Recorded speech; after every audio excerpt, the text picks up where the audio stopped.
Hi అండి. దోసపెనంపై salt వేయండి. చూస్తే మీరే ఆశ్చర్యపోతారు. ఈ టిప్ తెలుసుకునే ముందు చిన్న రిక్వెస్ట్ అండి. మన ఛానల్ ఎవరైనా ఫస్ట్ టైం చూస్తున్నట్లయితే ప్లీజ్ అండి ప్రీవియస్ వీడియో చూసి మీకు నచ్చితేనే ఛానల్ని సబ్స్క్రైబ్ చేసుకోండి. ఫస్ట్ టిప్ని తెలుసుకుందాం. రైస్ పురుగు పట్టకుండా ఎక్కువ రోజులు స్టోర్ ఉండాలంటే కొంచెం రాళ్ళుప్పు కానీ సాల్ట్ కానీ ఏది అవైలబుల్గా ఉంటే అది వేసుకోవచ్చండి. నేను ఒక గుప్పుడు రాళ్ళుప్పు తీసుకొని ఇలా మీకు చూపిస్తున్నాను చూడండి. రైస్‌లో ఈ విధంగా మొత్తం కూడా అప్లై చేసేసి మొత్తం ఈ రైస్ అన్నీ కూడా ఇలా వేసేసుకున్నాం అనుకోండి, పురుగు పట్టకుండా పాడైపోకుండా ఎక్కువ రోజులు స్టోర్ ఉంటాయి. ఒక సెకండ్ టిప్‌ని తెలుసుకుందాం. అగ్గిపెట్టెలో ఒక్కోసారి నిమ్ముకొని సరిగా పుల్లలైతే ఇలా ఎలగవు కదండీ! అలా ఉన్నప్పుడు ఇలా ట్రై చేయండి. చాలా బాగా వర్క్ అవుతుంది. ఇలా మనకి తేమగా ఉండి నిమ్ముకొని ఎలగనప్పుడు ఇలా కొంచెం ఫేస్ పౌడరు ఇలా అగ్గిపెట్టి లేబుల్‌కి అప్లై చేసేసి ఇలా అగ్గిపుల్లని గీసామనుకోండి, చక్కగా అగ్గిపుల్లలైతే వెలుగుతాయి. ట్రై చేయండి. మరొక యూజ్‌ఫుల్ టిప్‌ని తెలుసుకుందాం.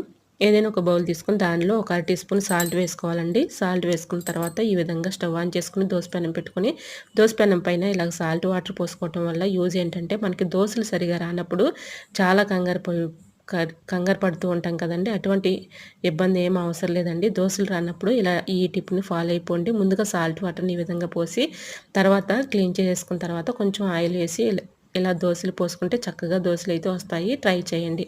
టిప్ నెంబర్ 4, జ్యూస్ బాటిల్స్ మన ఇంట్లో ఉంటూ ఉంటాయి కదండీ! ఒక బాటిల్ తీసుకొని ఈ విధంగా నేను కట్ చేసుకున్నానండి. మధ్య భాగాన్ని తీసేసి ఇలా కింద పార్ట్‌ని, పై పార్ట్‌ని ఇలా అమర్చుకున్నానండి. పై పార్ట్‌కి ఇలా అక్కడక్కడ హోల్స్ పెట్టేసుకున్నాను.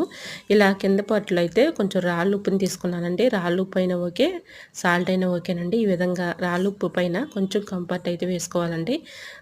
ఇదంతా కూడా కంఫర్ట్ వేసుకున్న తర్వాత లవంగాలు ఒక 4, 5 తీసుకొని ఇలా అక్కడొకటి పెట్టేసుకున్నాం అనుకోండి. మధ్య మధ్యలో పెట్టుకోవటం వల్ల యూజ్ ఏంటంటే మనకి రూమ్ ఫ్రెషనర్ లాగా ఉపయోగపడుతుందండి. రూపాయి ఖర్చు లేకుండా మన ఇంట్లోనే ఇలాగా ప్రిపేర్ చేసుకొని చక్కగా ఏ రూమ్స్‌లో అయినా పెట్టుకోవచ్చండి. ఎటువంటి బ్యాడ్ స్మెల్ లేకుండా ఉంటుంది. వీటి ఘాటుకి, స్మెల్‌కి పల్లులు కానీ, బొద్దింకలు కానీ రాకుండా ఉంటాయండి. మంచి స్మెల్ అయితే వస్తూ ఉంటుంది. కంఫర్ట్ స్మెల్ పోయినప్పుడు మళ్ళీ కొంచెం కంఫర్ట్ వేసుకుంటే సరిపోతుందండి. ఇలా ట్రై చేయండి. చాలా బాగా వర్క్ అవుతుంది. ఇలా ₹1 ఖర్చు లేకుండా ఇంట్లోనే ఇలాగా రూమ్ ఫ్రెషనర్ లాగా ఉపయోగించుకోవచ్చు. సో యూజ్ అవుతుంది అనుకుంటే తప్పకుండా ట్రై చేయండి. ఇలాంటి మరెన్నో ఇంట్రెస్టింగ్ టిప్స్ కోసం నా ఛానల్ లైక్ చేసి సబ్స్క్రైబ్ చేసుకోండి. ఫస్ట్ టైం మన ఛానల్ ఎవరైనా చూస్తుంటే ప్లీజ్ అండి ప్రీవియస్ వీడియో చూసి మీకు నచ్చితేనే ఛానల్ని సబ్స్క్రైబ్ చేసుకోండి. వీడియో నచ్చితే లైక్ చేయండి. Thanks for watching.